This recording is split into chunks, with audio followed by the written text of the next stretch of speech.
सभी किसान भाइयों को नमस्कार, जय हिंद, वंदे मातरम।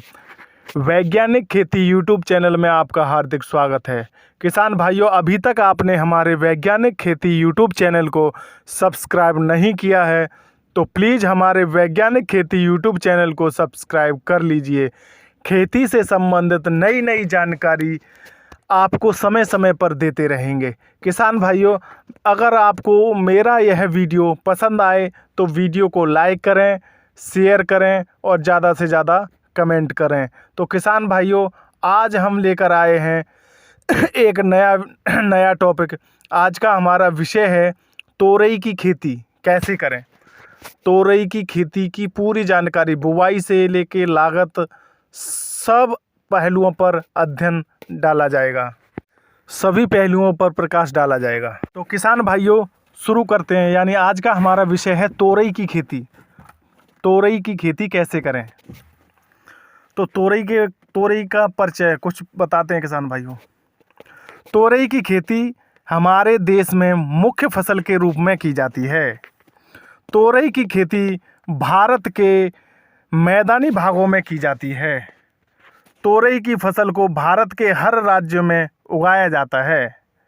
तोरई का वनस्पति के नाम लफा एक्यूटांगुला है और अंग्रेजी में इसे रिडगेड गार्ड या लफा कहते हैं।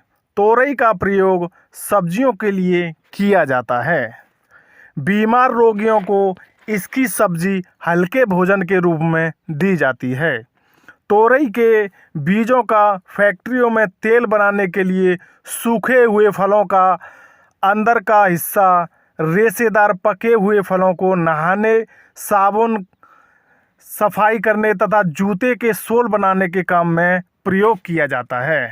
तोरई के अंदर कैल्शियम, कैलोरीज, पोटेशियम, लोहा, कार्बोहाइड्रेट और विटामिन ए मुख्य रूप से पाए जाते हैं। किसान भाइयों, अब बात करते हैं तोरई की खेती के लिए किस प्रकार की मिट्टी की आवश्यकता पड़ती है। तोरई की खेती के लिए किस प्रकार की मिट्टी की आवश्यकता पड़ती है। तोरई की खेती हर प्रकार की मिट्टी में की जा सकती है, लेकिन बली दोमट और दोमट मिट्टी इसकी खेती के लिए सही मानी जाती है, जिसमें पानी का उचित जल निकास हो। तोरई के खेत की तैयारी कैसे करें। तोरई के खेत की तैयारी। तोरई की खेती के लिए 1 से 2 जुताई मिट्टी पलटने वाले हल से और 1 से 2 जुताई कल्टीवेटर या रोटावेटर से करनी चाहिए। प्रत्येक जुताई के बाद खेत में पाटा या सुहागा लगाकर खेत को समतल बना लेना चाहिए, ताकि पानी लगाते समय हमें कोई दिक्कत, हमें कोई परेशानी नहीं आए, सभी जगह पानी आसानी से लग जाए। अब बात करते हैं तोरई की वैरायटी, तोरई की प्रजातियां। तोरई की हाइब्रिड या संकर किस्में या उन्नत किस्में।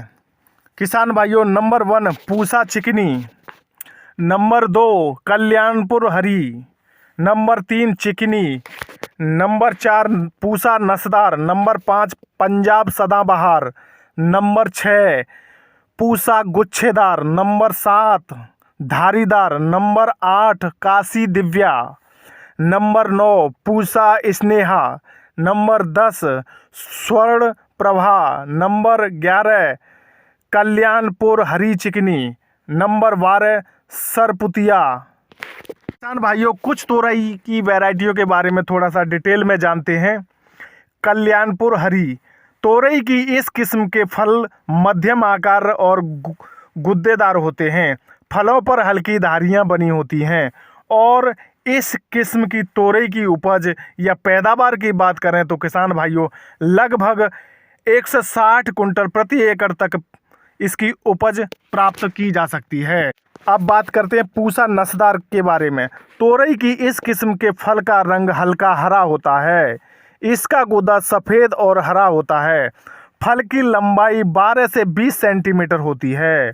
इसकी उपज क्षमता लगभग 50 से 80 कुंटल प्रति एकड़ तक पैदावार ली जा सकती है। किसान भाइयों, अब बात करते हैं स्वर्ण प्रभा वैरायटी के बारे में। इस किस्म की फसल को तैयार होने में थोड़ा ज़्यादा समय लगता है, लेकिन अच्छी होती है। बुवाई के 65 से 75 दिन बाद फसल तोड़ने योग्य हो जाती है। प्रति एकड़ पैदावार की बात करें तो 100 से 140 कुंटल प्रति एकड़ तक इसकी पैदावार ली जा सकती है। अब बात करते हैं किसान भाइयों पूसा स्नेहा वैरायटी के बारे में। पूसा स्नेहा इस किस्म की तोरई का रंग हरा गहरा और लंबाई 20 से 25 सेंटीमीटर की होती है। बुवाई के 50 से 55 दिन बाद फसल तोड़ने के लिए तैयार हो जाती है। इसकी उपज क्षमता भी बहुत अच्छी है। 100 कुंटल प्रति एकड़ तक इसकी पैदावार ली जा सकती है। अब बात करते हैं काशी दिव्या तोरई के बारे में किसान भाइयों। काशी दिव्या तोरई की इस किस्म के पौधे का तना 4.5 मीटर लंबा और फल बेलनाकार होते हैं। रंग हल्का हरा और लंबाई 20 से 25 सेंटीमीटर होती है। बुवाई के 48 से 50 दिन बाद फसल पककर तैयार हो जाती है। इसकी उपज क्षमता लगभग 60 से 80 कुंटल प्रति एकड़ तक इसकी उपज या पैदावार ली जा सकती है। अब बात करते हैं सरपुतिया वैरायटी के बारे में। तोरई की सरपुतिया वैरायटी इस किस्म की खासियत यह है कि इसमें फल गुच्छों में आते हैं। आकार में यह छोटे होते हैं और फलों पर धारियां उभरी हुई होती हैं। इसका छिलका भी थोड़ा मोटा होता है और आम तौर पर मैदानी भागों में इस तोरई की वैरायटी को ज़्यादा उगाया जाता है। किसान भाइयों अब बात करते हैं बहुत ही महत्वपूर्ण टॉपिक, तोरई की बुवाई का सही समय क्या है। तोरई की बुवाई का सही समय क्या है? किसान भाइयों तोरई की बुवाई का सही समय 15 फरवरी से 15 मार्च और वर्षा काल में जून से जुलाई में इसकी खेती की जा सकती है। यानी तोरई की बुवाई का सही समय 15 फरवरी से 15 मार्च और वर्षा काल में अगर इसकी खेती करते हैं आप तो जून से जुलाई में इसको लगा सकते हैं। तोरई की बुवाई की विधि। तोरई की बुवाई की विधि किसान भाइयों तोरई के बीजों को बेड या मेड़ बनाकर या छोटी छोटी क्यारियों में सीधे बोया जाता है। इसकी बुवाई की विधि अलग अलग होती है। लाइन से लाइन की दूरी 2 से 2.5 मीटर, पौधे से पौधे की दूरी 50 से 75 सेंटीमीटर रखते हैं। बीज 3 सेंटीमीटर की गहराई पर बोया जाता है। यानी किसान भाइयों तोरई का बीज 3 सेंटीमीटर की गहराई पर बोया जाता है। इसकी खेती तार, बांस, लकड़ी पर भी की जाती है। अब बात करते हैं किसान भाइयों तोरई के बीज का चयन। तोरई के बीज का चयन किसान भाइयों तोरई का बीज सदैव अच्छी क्वालिटी, अच्छी कंपनी का ही लेना चाहिए ताकि हमें ज़्यादा से ज़्यादा उत्पादन या पैदावार मिल सके। किसान भाइयों अब बात करते हैं तोरई की बीज दर प्रति एकड़ क्या है। तोरई के बीज की मात्रा प्रति एकड़ क्या है? तोरई के बीज की मात्रा प्रति एकड़ लगभग 1 से 1.5 किलोग्राम प्रति एकड़ बीज की आवश्यकता पड़ती है। यानी 1 एकड़ खेती के लिए हमें तोरई के बीज की मात्रा लगभग 1 किलो से 1.5 किलोग्राम बीज की आवश्यकता पड़ती है। अब बात करते हैं किसान भाइयों तोरई के बीज का उपचार कैसे करें। तोरई के बीज का उपचार कैसे करें? तोरई के बीज के उपचार के लिए आप कार्बनडाजिम 50% 2 ग्राम प्रति किलो की दर से बीज का उपचार करें या थीरम या बवास्टिन 2 ग्राम मात्रा 1 किलोग्राम बीज का उपचार कर सकते हैं। किसान भाइयों बीज उपचार के लिए हमने 3 दवा बताई, कार्बनडाजिम, थीरम या बवास्टिन। 2 ग्राम मात्रा को 1 किलो बीज के लिए प्रयोग करना है। अब बात करते हैं तोरई की फसल में खाद एवं उर्वरक की मात्रा प्रति एकड़। तोरई की खेती के लिए 1 एकड़ में खाद और एवं उर्वरक की मात्रा प्रति एकड़ कितनी है? तो किसान भाइयों तोरई की फसल खाद एवं उर्वरक का प्रयोग अपने खेत की मिट्टी की जांच कराकर ही कराएं। अपने खेत की मिट्टी की जांच कराकर ही खाद एवं उर्वरक का प्रयोग करें। वैसे गोबर की सड़ी खाद 100 से 110 कुंटल प्रति एकड़ या 1 से 2 ट्रॉली गोबर की सड़ी खाद का प्रयोग कर सकते हैं आप। डीएपी 50 से 55 किलोग्राम 1 एकड़ के लिए पर्याप्त होता है। एमओपी पोटास की बात करें तो 25 से 30 किलोग्राम म्यूरेट ऑफ पोटास का प्रयोग कर सकते हैं आप। किसान भाइयों 4 किलो माइको राजा लेना है, 4 से 8 किलोग्राम प्रति एकड़ की दर से माइको राजा ले सकते हैं, लेकिन आप 4 किलो ही डालना। 3 किलोग्राम रीजेंट प्रति एकड़ के हिसाब से। और नाइट्रोजन की, वैसे तो नाइट्रोजन की फसल में बहुत ही कम आवश्यकता पड़ती है, लेकिन 15 से 20 किलोग्राम नाइट्रोजन प्रति एकड़ तोरई की फसल में प्रयोग कर सकते हैं। तोरई की फसल में नाइट्रोजन मात्रा बहुत ही कम लगती है किसान भाइयों। इन सभी खादों का प्रयोग आखिरी जुताई करते समय कर देना चाहिए। अब बात करते हैं किसान भाइयों, तोरई की फसल में खरपतवार नियंत्रण कैसे करें। तोरई की फसल में खरपतवार नियंत्रण कैसे करें। तोरई की बुवाई के 15 से 20 दिन बाद निराई गुड़ाई करना अति आवश्यक होता है और आवश्यकता पड़ने पर इसकी दूसरी निराई गुड़ाई करें। आप रासायनिक दवा का भी प्रयोग कर सकते हैं। नोट: बुवाई से पहले खेत में बासालीन 48 ईसी दवा 600 से 700 ml प्रति एकड़ की दर से आप प्रयोग कर सकते हैं, ताकि खरपतवार उगे ही ना। यानी बुवाई से पहले खेत में प्रयोग करना है किसान भाइयों, रासायनिक दवा का बुवाई से पहले खेत में प्रयोग करना है। नोट, ध्यान देने की बात है। ककड़ी की फसल में सिंचाई प्रबंधन। ककड़ी की फसल में सिंचाई प्रबंधन, किसान भाइयों, तोरई की फसल में सिंचाई प्रबंधन। किसान भाइयों, खरीफ की फसल में पानी बरसता रहता है, इसीलिए सिंचाई की आवश्यकता नहीं पड़ती है, लेकिन फिर भी कभी कभी सूखा पड़ जाता है और समय से बरसात नहीं होती है, तो आवश्यकता अनुसार सिंचाई करते रहना चाहिए। गर्मी के सीजन में 5 से 7 दिन के अंतराल पर सिंचाई करनी चाहिए। अब बात करते हैं तोरई की देखभाल कैसे करें। तोरई की देखभाल कैसे करें। तोरई की बुवाई के 20 से 30 दिन बाद फूल आना शुरू हो जाता है। तोरई की फसल में बुवाई के 25 दिन बाद सिंचाई कर देनी चाहिए।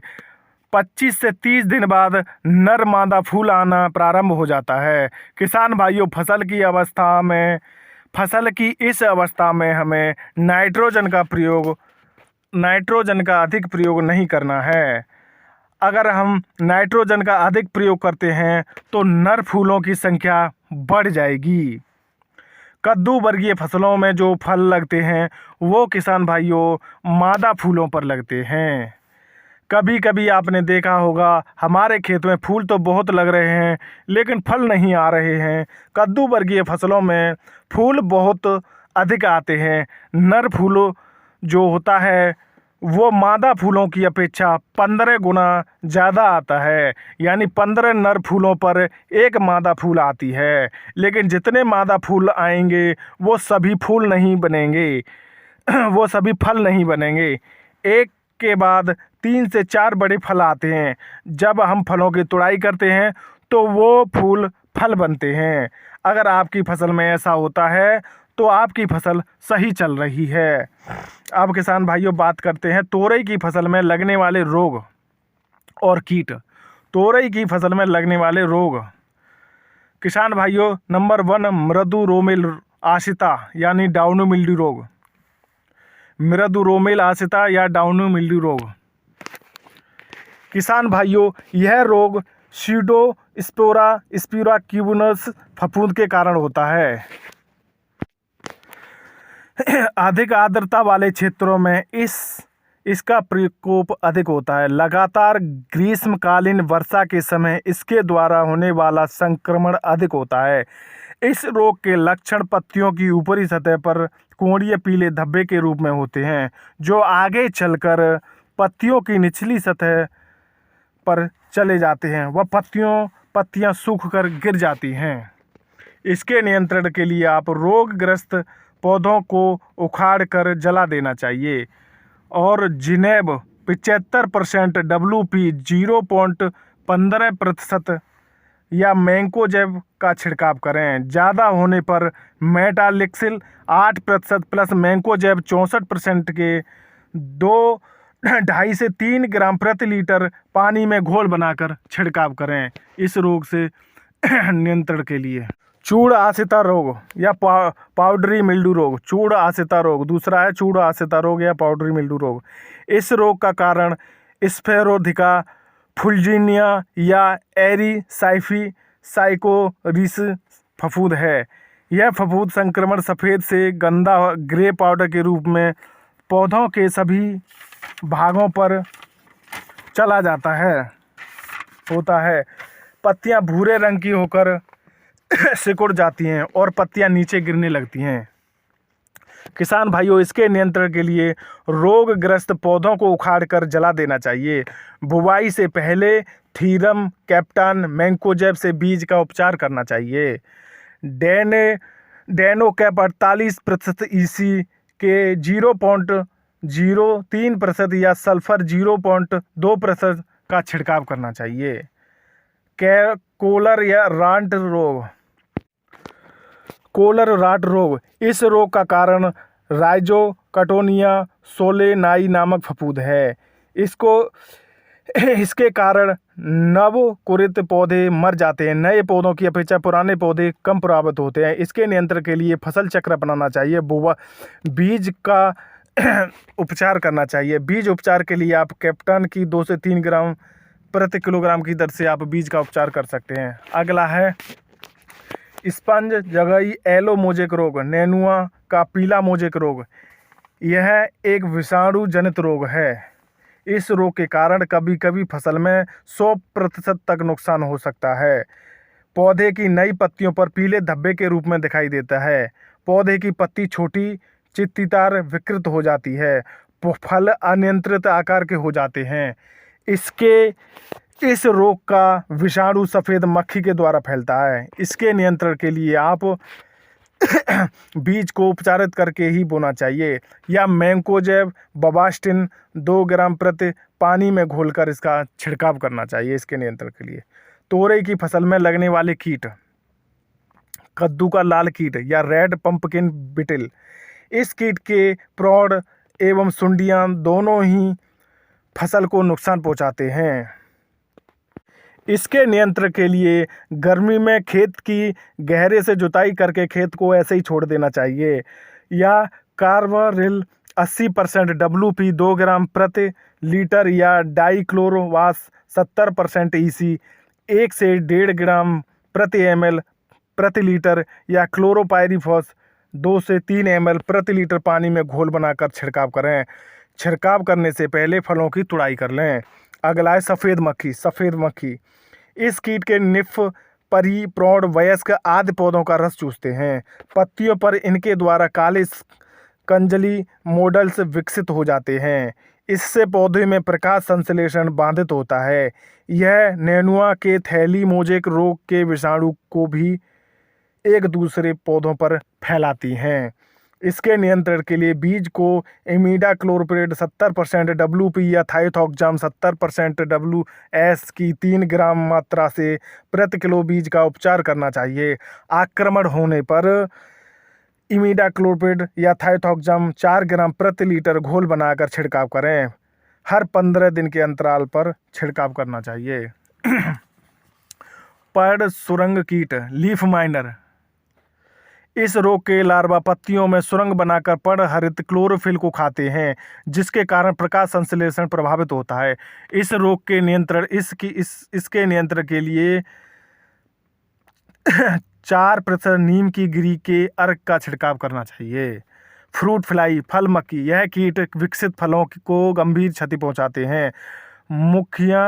मक्खियाँ मुलायम फलों के छिलके में छेद करके अंडा देती हैं, जो फलों को अंदर से खाकर सड़ा देते हैं। गर्मी के मौसम में वर्षा के समय इसका आक्रमण ज़्यादा होता है। इसके नियंत्रण के लिए गहरी जुताई करके पीपा को नष्ट कर देना चाहिए। खेत में 8 से 10 मीटर की दूरी पर मक्का की फसल लगाएं। मूल ग्रंथि रोग या रूट नॉट निमाटोड, इस रोग से पौधे की वृद्धि रुक जाती है, पत्तियां पीली पड़ जाती हैं, पौधे में ग्लानी विल्टिल न होने लगती है, कभी कभी पूरा पौधा ही मर जाता है। इसके नियंत्रण के लिए गर्मी में खेत की जुताई करके खुला छोड़ देना चाहिए, फसल चक्र अपनाना चाहिए। ये बुवाई के समय कार्बोफ्यूरॉन 3% GR 7 से 8 किलोग्राम प्रति एकड़ की दर से प्रयोग करना चाहिए। ब्लिस्टर बीटल फफलोक भृंग, यह वयस्क नेनुआ फसल में फूलों को या फूलों की कलियों को खाकर हानि पहुंचाते हैं। अगस्त व नवंबर में इसका संक्रमण अधिक होता है। इसमें पौधों में फल कम आते हैं। इसके नियंत्रण के लिए हाथों में दस्ताना पहनकर इसके वयस्क कीटों को पकड़कर नष्ट कर देना चाहिए। यह नीम के तेल का स्प्रे करें। नोट, सभी कीटों के नियंत्रण के लिए कार्बोसल्फान 25% EC 500 से 600 ml प्रति लीटर की एकड़ की दर से छिड़काव करें। तोरई की पैदावार या उत्पादन प्रति एकड़, अब किसान भाइयों बात करते हैं तोरई की पैदावार या उत्पादन प्रति एकड़ के हिसाब से। अगर आपने अपनी फसल की सही से देख रेख की है, समय पर पानी, समय पर खाद, समय पर दवा और समय पर अच्छी तरह से देखभाल की है, तो तोरई की पैदावार लगभग 80 कुंटल से 160 कुंटल प्रति एकड़ तक इसकी पैदावार ली जा सकती है। किसान भाइयों, तोरई की पैदावार 80 कुंटल से 160 कुंटल तक इसकी पैदावार ली जा सकती है। तो किसान भाइयों, आज हमने आपको तोरई की खेती के बारे में बताया। तोरई की खेती में बुवाई से लेके सारे पहलुओं पर अध्ययन डाला। तो किसान भाइयों, अगर आपको मेरा यह वीडियो पसंद आया हो तो प्लीज़ हमारे वीडियो को लाइक करें, शेयर करें।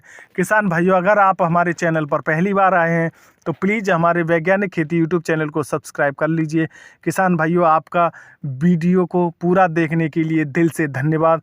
किसान भाइयों, खेती से संबंधित हम नई जानकारी अपने यूट्यूब चैनल पर समय समय से लाते रहते हैं। तो किसान भाइयों, नमस्कार, जय हिंद, वंदे मातरम। नमस्कार अन्नदाता सभी।